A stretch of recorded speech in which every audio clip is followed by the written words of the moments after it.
존경하고 사랑하는 우리 구독자 여러분 반갑습니다. 여러분의 천만 라디오 천리다입니다. 또 이렇게 아침이 또 시작됩니다. 토요일 오전 시간인데 아침 새벽 시간, 오전이 아니고 새벽이죠. 새벽 시간인데 또 여러분들과 또 함께 이렇게 시작하게 돼서 영광으로 생각하고 또 한번 큰 소리 외치면서 하루를 또 한번 시작해 보네요. 많이 부족하더라도 여러분들이 잘 들어주신다면 영광으로 생각하고 천혜적 또한 아주 줄기차게 떠들어낼 테니까 편하게 들어주시면 됩니다. 피곤하죠? 응? 다들 막 그냥 푹 주무시고 싶을 거야. 본인 또한 피곤하네요. 보니까 아침 일찍 일어나는 게 이게 참 쉽지가 않아요. 뭐 휴일이든 평일이든 간에 하루를 빠지지 않고 한다는 게 참 쉽지가 않습니다. 몸이 하여튼 건강했으면 좋겠어요. 건강하다면은 한번 가는 거죠, 끝까지. 인간관계에 대해서 잠시 얘기를 해볼 건데, 우리가 보통 인간관계를 맺다 보면은 이 상처를 받지 말아야 하는데, 상처를 많이 받는 분들 꽤 있더라고요. 상처받지 않는 그런 원칙에 대해서 간단하게 여러분들에게 알려드릴 게니까 한번 참고해 보세요. 첫 번째는 상대방한테 절대 기대하지 마세요. 절대 기대하지 않을 것. 이 기대를 하지 않으면은 후회도 아쉬움도 미련도 없어요. 알겠죠? 절대 기대하지 마라. 두 번째, 상대방에게 나를 해칠 수 있는 권력을 주지 않을 것입니다. 모든 것을 오픈하지 말라는 겁니다. 인간관계에선 약간의 거리감도 필요하다. 약간의 거리감 좀 필요하다는 그런 이야기도 있네요. 보니까. 세 번째, 상대방에게 상처받지 않을 것이라는 희망을 버려라. 상처는 가족에게도 받는다. 상처 없는 관계는 없다. 결국 사람은 살다 보면 상처를 받을 수밖에 없는 겁니다. 알겠죠? 이렇게 생각하면은 어렵기만 했던 인간관계가 어느 정도는 감당할 수 있는 영역이 되는 거겠죠. 타인은 분명 지옥이지만은 낙원이 되어 주기도 합니다. 그래서 타인이 지옥의 모습으로 올지라도 그 지옥도 언젠가는 잊혀지리라는 것을 우리는 잘 알고 있어요. 그러니 무너지지만 말자. 잊혀질 사람 때문에 자신을 또 갉아먹지도 말자는 겁니다. 갉아먹지도 말자. 참고하셨으면 좋겠습니다. 이렇게 간략하게 하고 또 한번 삼성의 이야기를 한번 또 줄기차게 해보겠습니다. 이 사진 속에 있는 인물은 한종희 삼성전자 부회장인데, 삼성전자가 이제 사내 TV 사업이죠. 이 사내 TV 사업을 담당하는 영상 디스플레이 VD 사업부에 고객 마케팅 팀을 이제 신설을 했어요. 신설을 해가지고 온라인 영업과 마케팅을 이제 강화하는 겁니다. 삼성전자에 따르니까 이 VD 사업부는 조직 개편을 통해서 이제 고객 마케팅 팀을 이제 새롭게 만들었어요. 그래서 이 조직은 일반 소비자 대상으로 했을 때 영업과 마케팅 전략을 마련하는데 주력을 하는 것 같아요. 특히 삼성전자 대표 온라인 사이트인 삼성닷컴 등을 활용한 판매 확대 전략 등을 담당하게 되는데, 이 조직은 VD 사업부 그 전략 마케팅 팀 출신의 박철우 부사장이 이제 책임지고 있더라고요. 커스터머 마케팅 팀 그 신설에는 일반 소비자 대상 마케팅을 이제 강화해야 한다는 한종희 그 부회장의 그 경영 철학이 약간 노하든 것 같습니다. 그 한 부회장은 2021년 12월 CEO 취임 이후 고객 가치 경영을 꾸준히 강조하고 있습니다. 또한 그 디바이스 부분에 그 온라인 판매 플랫폼을 강화하겠다는 미래 비전도 이제 반영이 됐고, 올해 삼성전자가 강신봉 전 요기요 CEO를 영입한 것도 온라인 세일즈 역량을 강화하기 위한 전략의 일환으로 풀이된다. 그렇게 이해하시면 될 것 같아요. 그리고요, 요즘 보니까 또 디자인 하우스가 얼마나 잘 받쳐주냐에 따라서 파운드리 제품의 질이 결정된다고 하죠. 한국 경제신문에서 나온 것 같은데, 보니까 그 국내 최대 반도체 디자인 하우스 AD 테크놀로지의 그 박준규 대표, 이 사진 속의 인물인 것 같은데, 칩 사이즈가 커지고 공정이 복잡해지면서 디자인 하우스의 역할이 단순 지원을 넘어서 이제 설계까지 이제 맞는 수준에 이르렀다. 그래서 본격적인 디자인하우스 시대가 열렸다고 이제 강조를 합니다. 1992년부터 삼성전자 시스템 LSI 사업부에서 이 반도체 개발 경험을 쌓은 박 대표는 2005년부터 AD 테크놀로지 영업 총괄을 맡았어요. 그래서 2020년 삼성 파운드리 디자인 솔루션 파트너인 DSP 합류를 추진을 합니다. 대만 TSMC 디자인하우스 파트너하고 VCA 그 지위를 내려놓고요. 삼성 파운드리 생태계로 발을 들여놓은 것 같습니다. 그래서 DSP 합류 후에도 그 창업주인 김준석 대표이사하고 각자 대표 체제로 이제 회사를 이끌고 있어요. 박 대표는 경쟁이 격화하는 그 파운드리 산업에서 삼성전자의 미래를 긍정적으로 봤다고 합니다. 그런 TSMC하고 삼성 파운드리의 글로벌 점유율이 2배 정도 차이가 나지만은 디자인하우스 업계의 시각에서는 점유율은 중요하지 않다. TSMC는 3나노미터까지 기존 핀팻을 적용하지만은 삼성은 차세대 공정인 게이트 올 어라운드죠. GAA, 게이트 올 어라운드를 먼저 적용했는데 이것이 자리 잡으면은 언제든지 역전할 수 있다. 그런 이야기를 하고 있어요. 그리고 삼성 파운드리의 GAA가 안정화되면은 글로벌 팹리스 물량이 삼성으로 넘어갈 가능성이 높다고 하죠. 그래서 엔비디아 같은 그 팹리스가 이제 물량을 어디에 맡기냐에 따라서 게임 양산이 달라질 것이라고 내다보는 것 같습니다. 대만에서도 5나노 이하의 최첨단 물량은 GUC나 R칩 같은 소수 업체만 한다고 합니다. 그래서 판도는 언제든 바뀔 수 있다고 진단을 하는 것 같아요. 2021년까지는 3천억대 매출을 유지했는데 지난해에는 TSMC에서 삼성 파운드리로 그 전환한 영향으로 매출이 1642억 4,876만 원으로 줄었다고 합니다. 박 대표는 3년 후부터는 본격적으로 도약을 해가지고 2030년 매출 1조 원 시대를 열겠다. 1조 원 시대를 열겠다고 그렇게 전화를 했습니다. 참고하시면 될 것 같아요. 글로벌 그 파운드리 선도 업체인 대만 TSMC를 추격할 핵심 열쇠로 디자인하우스가 급부상한다고 했죠. 현재 세계 최대 디자인하우스 대만 글로벌 유니언 칩을 비롯해 가지고 한 235개 정도 기업을 앞세우고 있어요. 대만은. 거기에 맞서기 위해 삼성은 좀 약간 빈약합니다. 보니까 그 디자인 솔루션 파트너가 9개사예요. 9개사.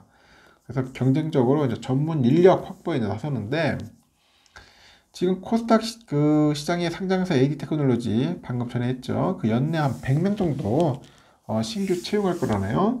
가온칩스는 한 50명 이상, 세미파이브, 코아시아도 한 50명 정도를 뽑을 방침입니다. 그래서 이들 업체가 연내 인력을 기존 대비 한 30%가량 늘릴 계획인데 주요 업체의 채용이 순조롭게 이루어지면은 국내 디자인하우스 인력 규모는 한 1,500명 수준에서 2,000명 안팎으로 이제 늘어나는 거죠. 디자인하우스가 그 팹립스가 만든 설계도를 바탕으로 이 반도체를 제작하는 파운드리 공정에 맞춰서 각종 기술을 지원하는 기업을 총칭하는 용어인데 이 반도체 미세 공정이 보편화되면서 팹리스하고 파운드리를 연결하는 이 디자인하우스의 역할이 커지는 거죠. 통상 5나노미터 수준의 반도체를 개발하려면은 프로젝트당 한 100여 명 정도의 숙련된 그런 설계 엔지니어가 필요해요. 그러다 보니까 챗 GPT 출현으로 인공지능 반도체가 부각되면서 디자인하우스의 중요성이 더 커졌다고 하죠. 이렇게 디자인하우스는 팹리스가 작성한 설계도를 바탕으로 이제 파운드리가 효율적으로 제품을 생산하도록 다양한 기술을 지원하는 기업을 의미합니다. 그 의상 디자이너가 드로잉을 마치면은 디자인하우스가 옷을 생산하기 위한 옷감 구입 및 그 마감 과정을 아주 최적화해 가지고 그 재봉소는 이에 맞춰서 옷을 만드는 것에만 집중하는데 비유할 수가 있어요. 최근에 다양한 형태의 그 드로잉이 쏟아지는 추세여서 대형 재봉소일수록 그 처리할 일감은 많아가지고 작업이 좀 세분되고 있다. 그 디자인하우스의 역할이 더 늘어나는 거예요. 과거에는 약간의 훈련만 거치면은 설계 디자이너가 디자인하우스 작업에 곧바로 투입할 정도로 이 반도체 공정 난도가 높지는 않았어요. 하지만 요즘은 그 인공지능, 뭐 AI, 그 AGIC 같은 그 시스템 반도체 수요가 증가하다 보니까 관련 종사자에게도 높은 수준의 전문 지식이 요구되는 거죠. 대형 파운드리일수록 미세 공정이 많아서 단순히 설계 배열만 하는 게 아니라 다양한 그런 설계 자산을 자체 개발해가지고 수많은 공정을 이제 팹리스에 이해시키는 역할까지 해야 한다고 합니다. 그래서 팹리스하고 파운드리를 잇는 가교로서 디자인하우스의 중요성이 부각되는 이유라고 하죠. 그러다 보니까 가온칩스 대표는 하이엔드 공정에 대한 개발 난이도가 높아지면서 팹리스, 파운드리, 후공정 사이에서 서로 다른 그 요구사항을 조율하는 디자인하우스 역할이 중요해지고 있다. 그렇게 언급을 합니다. 정보 유출 우려 때문에 디자인하우스가 이제 TSMC하고 삼성전자에게 동시에 물량을 받는 것은 사실상 불가능한데 TSMC는 TSMC 디자인하우스 생태계와 그 삼성은 삼성 생태계, 중국은 SMIC 생태계를 구축해 놓고 단방향으로만 거래하는 게 관리라고 언급을 하네요. TSMC는 일찍부터 오픈 이노베이션 플랫폼이라는 생태계를 구축을 했어요. 그 디자인하우스와 협력을 강화했는데 최근에 그 가치사슬 협력자라는 전문 디자인하우스 그룹을 만들어가지고 한 소속 8개 기업의 팹리스가 그 주문한 설계들을 맡겨서 최적화를 진행을 합니다. 그래서 가치사슬 협력자는 TSMC 최신 공정 정보를 받아가지고 각종 검사를 거쳐서 설계 그 오류를 최소화하고 그 공정 시간을 단축해요. 그 VC에 소속된 국내 디자인하우스는 에이징랜드가 유일하다. 그 삼성은 추격에 박차를 가하고 있는데 2018년 TSMC를 벤치마킹해서 이 세이프란 그 파트너십을 구축합니다. 세이프. 그중 몇몇 업체를 모아서 TSMC의 그 VCA 같은 디자인 솔루션 파트너 그룹을 이제 형성을 하겠죠. 그래서 뭐 2021년 뭐 AD 테크놀로지, 코아시아, 가온칩스, 하나텍, 알파홀딩스, 아르고, 세솔 반도체 등 총 13개 DSP 업체를 확보했는데 그 이후에 보니까 뭐 인수합병 뭐 해가지고 결국은 AD 테크놀로지 외에 이제 한 9개, 총 9개가 이제 정리됐다, 운영된다. 그렇게 보시면 되는 것 같습니다. DSP 기업들이 공격적인 채용을 하고 있는데 여전히 VCA하고 비교하면은 턱없이 부족한 수준이라고 합니다. 그 국내 그 디자인하우스의 고급 인력을 다 모아야 VCA의 가장 큰 업체인 대만 그 글로벌 유니칩이죠. GUC하고 R칩을 합친 것과 비슷하다. 열악하죠. 결국 그러니까 우리도 빨리 부지런히 해가지고 이 디자인 하우스 좀 많이 만들어야 될 것 같아요. 이런 업체들 많이 만들어가지고 경쟁을 해야지 그렇지 않으면 계속 뒤처질 것 같습니다. 이재용 회장이 17일 반도체 부분 최고 경영진과 함께 충남의 온양 그리고 천안 사업장을 찾아가지고 차세대 반도체 패키지 사업 전략을 점검을 해요. 업황 침체에 이은 인력난으로 반도체 업계가 고전 중인 가운데 이 회장이 이제 반도체 주요 사업장을 잇따라 방문한 것은 인재 양성과 미래 기술 투자로 현재 위기를 정면 돌파하겠다. 그런 의지를 내비치는 것 같습니다. 삼성에 따르니까 이재용 회장은 이날 삼성전자 천안 캠퍼스하고 온양 캠퍼스에서 경영진 간담회를 열어서요. 차세대 패키지 경쟁력과 연구개발 역량, 중장기 사업 전략 등을 점검을 하는 겁니다. 천안 캠퍼스에서 진행된 그 경영진 간담회에는 경계연 그 반도체 부문장하고 이정배 메모리 사업부 부장, 최시영 파운드리 사업부장, 박용인 시스템 LS 사업부장 등이 참석을 해요. 이 자리에서 이 회장은 어려운 상황이지만은 인재 양성과 그 미래 기술 투자에 조금 더 흔들림이 있어서는 안 된다. 그렇게 당부를 합니다.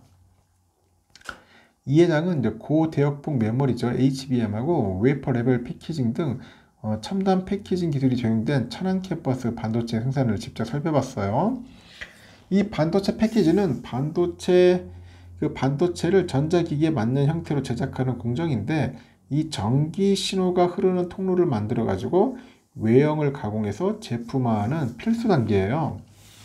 그래서 AI나 5G, 전장 등 다양한 분야에서 고성능 저전력 특성을 갖춘 이 반도체 이 패키지 기술이 요구되고 있는데 10나노 미만의 반도체 혈의 미세화 한계를 극복하기 위한 대안으로 첨단 패키지 기술의 중요성이 날로 높아지고 있다. 그게 삼성전자 측의 설명이라고 하네요. 이 회장은 온양 캠퍼스에서도 간담회를 갖고 패키지 기술 개발 부서 직원들을 이제 격려를 합니다.